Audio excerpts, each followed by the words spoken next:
what's going to be the secret garden.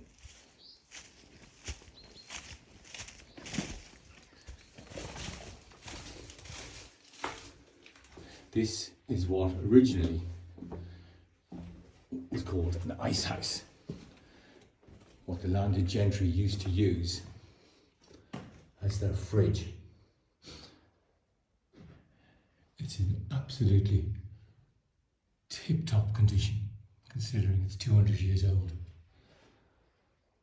So they put ice down the bottom, and because it's underground, the temperature would never rise above, I think it's 9 degrees, so it basically just kept frozen, and you could store your food here. So this is going to be the secret garden.